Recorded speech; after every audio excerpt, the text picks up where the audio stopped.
Hello, hello. Have you ever stood in your kitchen and thought, didn't I just feed everyone? Breakfast dishes are barely put away. Someone wants a snack, lunch is coming, dinner still has to be planned, and somehow your family is already asking, what's next? Hi, I'm Sherry, mom of 10, inspiring families to live a life connected to God. Welcome to week 13 of the Everyday Worship series. This week is called Behold God's Goodness at the Table. If cooking sometimes feels more like an endless chore than a holy calling, I want you to know you're definitely not alone. It can feel repetitive, unnoticed, and honestly so exhausting. But Scripture gives you a beautiful invitation right in the middle of all that ordinary work. Psalm 34:8 says, "Taste and see that the Lord is good." Now notice that God didn't say taste and see that the meal is good. He said taste and see that the Lord is good. Your table can become more than a place where your family gets fed. It can become a place where you learn to notice the goodness of God, His provision, His faithfulness, and His generous care for your family. So this week, you're invited to behold God's goodness at your table. And you know what? I really need to hear this reminder because I've gotten so over preparing food. I make sure I have cereal and stuff to make sandwiches in the house almost all the time so my kids can make their own breakfast and lunches. But dinner, I'm so over planning and preparing and even eating it. When I was diving into this week's research, I was smacked in the gut. The food isn't the point. The provider is. And maybe you're sitting there thinking, Cherry, I feel the same way. I'm tired of figuring out dinner. I'm tired of making food that nobody eats. I'm tired of cleaning it up. I'm tired of doing the same thing again tomorrow. And I get it. But I think God is gently reminding you and me of something we've forgotten. The food isn't the point. He is. The time you have to gather around the table isn't about the food. Dinner is an opportunity to notice God's goodness, no matter what you're eating. And honestly, I've lost my way on this. I've allowed dinner to become something I have to get through instead of an opportunity to stop and recognize what God has already provided. The meal could be simple. Maybe it's leftovers, and maybe it's cereal. Maybe you're serving a meal you absolutely had no effort into. God's goodness isn't measured by what is on your plate. His goodness is already there. And that changes everything. Because when you begin to see the table as an opportunity to behold God's goodness, the ordinary work of feeding your family can become something much more beautiful. And maybe that's what I need to remember most here. The table isn't just where you prepare food. It's where you receive too. You receive what God has provided for this particular day. You receive the people He has placed around you.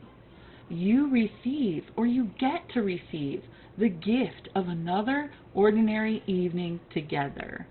And sometimes you receive more than you realize until the moment is gone. Jesus taught His disciples to pray, "Give us this day our daily bread." Not tomorrow's bread, not next year's bread, today's bread. There's something beautiful about that. God doesn't ask you to have everything figured out. He invites you to receive what He provides today and to trust Him for tomorrow.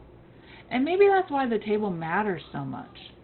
Maybe every time you gather, you're being reminded God has provided again. Not just food, but grace for today, strength for today. I mean, you made it to dinner, right? People to love today, even the ones throwing the food on the floor. Mercy for today, and yes, bread for today too. Dinner doesn't have to be another thing you survive. It can become a small, ordinary altar of remembrance. A place where you stop long enough to say, look what God has given us today. And that brings us to the Israelites in the Old Testament, because their story in the wilderness is really a story about learning to trust God for their daily bread. Now, the Israelites, they understood repetition because they had to do something every day. This is something God asked them to do every day. Let's go back a little bit because we need to know their story. The Israelites were God's people, and God just parted the Red Sea so they could leave Egypt and move toward the promised land that He had for them. But they were going to be stuck in the wilderness for 40 years. Imagine seeing the walls of water standing on either side of your family walking through on dry ground. It was an awe-inspiring miracle, but only a few days later, the Israelites were complaining, not because God had stopped being faithful, but because they couldn't see how He would provide next. What's next? What are we going to do? We are living on the land now. What about Egypt? That was our home, and they kind of grieved living in Egypt being slaves. But God was trying to free them and bring them into His promised land. Instead of giving them food for the 40 years all at once, God did something more remarkable. Every morning, He gave them just enough manna. That was like bread from the sky for that day. Enough to gather, enough to eat, enough to trust Him again tomorrow. God wasn't just feeding hungry people. He was actually teaching His children to recognize their provider. Exodus tells us that every morning they would see the glory of the Lord. His provision wasn't just that manna or bread on the ground. His provision was pointing to Him. And maybe that's exactly what He's inviting you to see every time you prepare another meal. And this happens more than one time a day. So we can do this. It's not another chore. It's another reminder that God is still providing. Now, there's a verse I think you need to hear when you're standing in your kitchen wondering, why do I have to make dinner again? Psalm 23:5 says, "You prepare a feast for me in the presence of my enemies. You honor me by anointing my head with oil. My cup overflows with blessings." I love that picture. God prepares a table.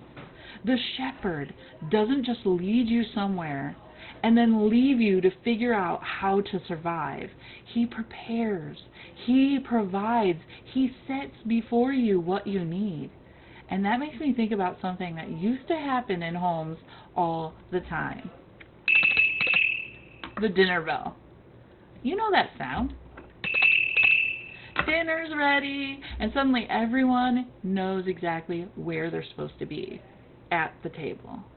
And honestly, sometimes that dinner bell probably sounded less like an invitation, dinner's ready, and more like a summons. Come and eat before your mom loses her mind. But I wonder if you could hear that dinner bell a little differently. What if this sound became a reminder? Come and see what God has provided. Because every time you hear the plates at the table, every time you smell dinner coming from the kitchen, every time you call your family, Come eat. You're experiencing something God has done and has been doing since the beginning. He gives you more than you can imagine. Your cup overflows. And I'm not just talking about an abundance of food. I'm talking about the abundance of God's goodness. Maybe tonight's table has spaghetti in a jar of sauce. Maybe it's takeout. Maybe it's leftovers you've served 3 nights in a row already. Maybe it's the most beautiful meal you ever made. The goodness isn't in the meal. The goodness is in the God who provided it. And Psalm 23 doesn't say, you prepare a table when everything is going well. It says, you prepare a table before me. Your shepherd is still providing even when life feels hard. And when you have to prepare a meal again and again and again, life gets hard. He's still good when the day has been really long. He's still faithful when you're really tired. And he's still inviting you to sit down and receive. Come. Come and see. Come and taste. Come to the table. That's what makes the table sacred. Not because the food is extraordinary, although it can be. Maybe you're a better cook than me. But because the provider is. And maybe the next time you hear that imaginary dinner bell in your home, you can pause for just a second and think, my shepherd has provided again. Not just this dinner, daily bread. Exactly what you need for today. Now I want you to think about your table for just a minute, because there are actually 2 very important things happening every time your family sits down to eat. And honestly, one of them you probably notice a lot more than the other. The first thing happening is you are giving. You're the one who thought about what everyone might eat. You bought the groceries. You pulled something out of the freezer. You made the sandwiches. You cut the fruit. You poured the drinks. You put the food on the table. And sometimes you're doing all of that while somebody's asking you where their shoes are, and someone else is crying, and somebody is yelling from the bathroom that there's no toilet paper. This is not exactly a peaceful family dinner that you dream of. But you're giving, you're serving, you're making a place for people to come and be cared for. And then something else happens. The second thing. You receive. You sit down. You eat. Sometimes. You laugh. You listen to someone's ridiculous story about their day. You hear about something that happened at school or work. You discover that apparently someone has decided they don't like the food that they've been eating happily for the last 6 months. And hopefully, somewhere in the middle of all that, you experience connection. You're not just feeding them. You're being fed too. Take the opportunity of your daily table as a way to be fed. Not with food. I'm talking about with connection. And I think that's part of what makes the table so beautiful. Acts 2:46 gives us this picture of the early believers. It says they broke bread in their homes and ate together with glad and sincere hearts. They weren't just gathering because people needed calories. They were gathering because something happens when people sit down together. There's giving, there's receiving, there's connection, and there's gratitude. And this is where I think the title of this week becomes really personal. Behold God's goodness at the table. To behold means to stop and really see. So when you sit down at your table tonight, don't just see the dirty dishes. Don't just see the food you had to prepare. Don't just see the person who complained about what you made. Pause for purpose and behold. Look at what God has placed in front of you. Look at the food. Look at the people around you. Look at the ordinary moment happening. Because both things are happening at your table. You are giving what God has placed in your hands, and you're receiving what God has placed in front of you. And suddenly dinner isn't just dinner. It's an opportunity to see God's goodness. The provider gave you something to give. The provider is giving you something to receive too. And the whole table becomes a reminder. Look what God has done. You don't need a beautiful table. You just need to learn to behold the beautiful things already happening at the table that you have. So if you're thinking, okay, Jerry, I love the idea, but how do I actually do this when dinner is still dinner? You know, everybody's hungry and wants food. First, I want you to understand why it matters. There's a reason that God told his people to talk about him in the middle of ordinary life. Deuteronomy 6, verses 6 and 7 says, "These commandments that I give you today are to be on your hearts. Impress them on your children. Talk about them when you sit at home." Did you catch that? When you sit at home, God didn't say wait until you have the perfect Bible study. He didn't say wait until your kids are old enough to understand everything. He said talk about him in your ordinary places. And your dinner table is one of those places. Think about how many times your kids sit down to eat.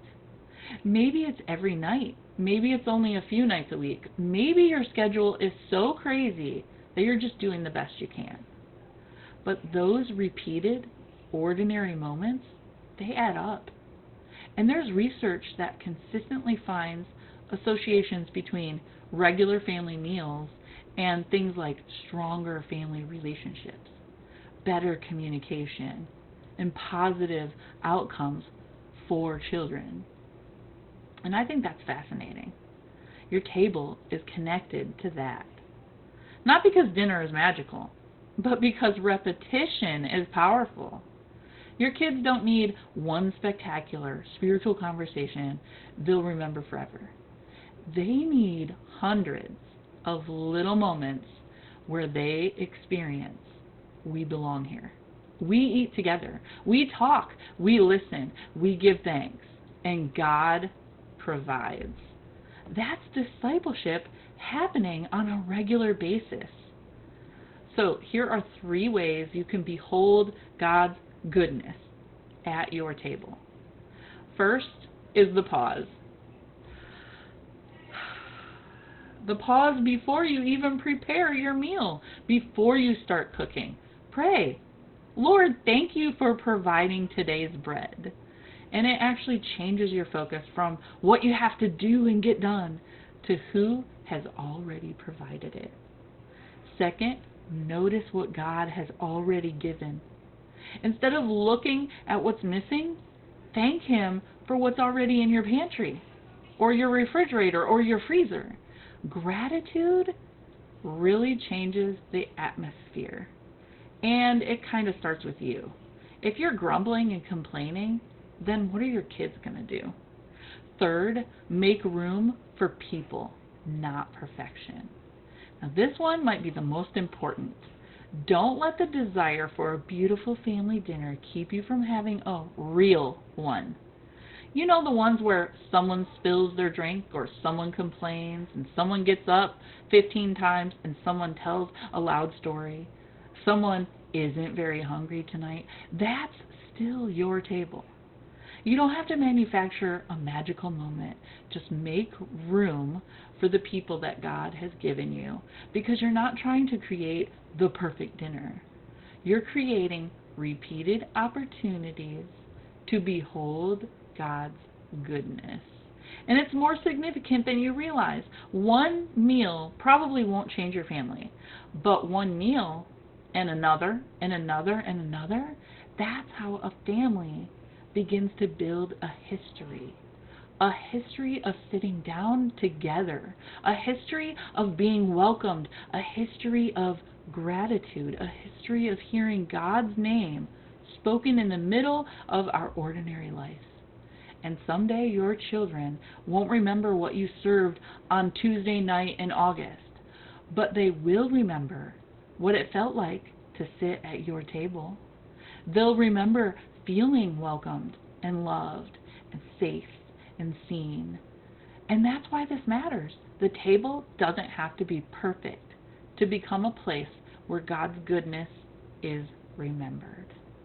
If you've ever wondered whether another ordinary dinner really matters, I'm here to tell you, yes, it does. Not because of what's on the plate or what you're eating, but because of what your table quietly says. Every meal whispers, God has provided. Every place you sit says you belong. Every ordinary dinner becomes another invitation to taste and see that the Lord is good. You don't have to be a gourmet chef, but that would be awesome if you were. You don't have to impress anyone. You get to faithfully serve what God has already placed in your hands. So today, behold God's goodness at your table. Behold God's goodness. And become the generous host who reminds your family, one meal at a time, that God never stops providing. There are days when feeding your family feels like one more thing being asked of you, because you have to plan it and shop for it and carry it and prepare it and serve it, and you even clean it up. And then somehow they're hungry again, and you have to do it again tomorrow. It can feel never ending. It feels like that for me. And sometimes you might wonder, does this matter? Yeah, it does. It's not because it's beautiful. It's not because everyone else was grateful for it. It's not because you enjoyed it. Unless you did, that's wonderful. But I really have a hard time enjoying preparing meals, especially lately. And it's certainly not because you're doing it perfectly. Because you're probably not going to have a perfect meal. It matters because faithfulness matters to God. 1 Corinthians 15:58 says, always give yourself fully to the work of the Lord, because you know that your labor in the Lord is not in vain. Your labor is not in vain. How hard you work to make that dinner every night, that's not in vain. Even the work that nobody else cares about or sees, the meal that nobody notices, even the leftovers nobody notices or nobody wants. Even the nights when you're super exhausted and dinner is just like toast and popcorn. God sees it. And maybe you've been looking at your table and seeing a never-ending list of things you have to do. Well, God's inviting you to see something else. An opportunity. An opportunity to gather, to give, to receive. An opportunity to notice, to say thank you, and to teach your kids that God is their provider. Your table is filled with lots of opportunity. So you don't have to walk away thinking, I need to become a better cook. You don't need another recipe. You don't need a prettier table. You don't need to make family dinner happen perfectly every night, because I'm telling you it won't. You just need to behold. Look again. Look beyond the food and see the provider. Look beyond the work that is behind it and see the opportunity. Look beyond the mess and see the people. God has given you great people. Look beyond another meal that has to be made tomorrow and see today's daily bread. Because one day you're going to look back and realize that all those ordinary meals weren't just meals. They were special moments. Moments when you taught your kids to recognize the goodness of God. So if dinner feels hard right now, it feels hard, give yourself some grace.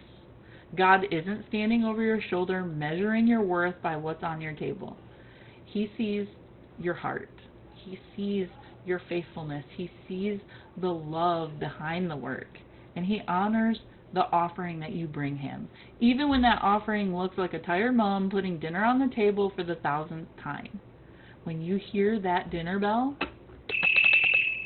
when you call your family to the table, when you look at whatever food is sitting in front of you, pause. Take a breath and behold. God has provided again. And the prayer around your table doesn't need to be complicated. It's actually better when you keep it simple. Thank you, Lord, for today's bread. Help us see your goodness in it. Because the table has never really been about the food. It was always an invitation to behold the provider. So keep setting your table. Keep gathering your people. Keep serving what God has placed in your hands, because your faithfulness feels ordinary to you, but in the hands of God, ordinary faithfulness becomes an amazing legacy. Happy connecting, and behold God's goodness at your table.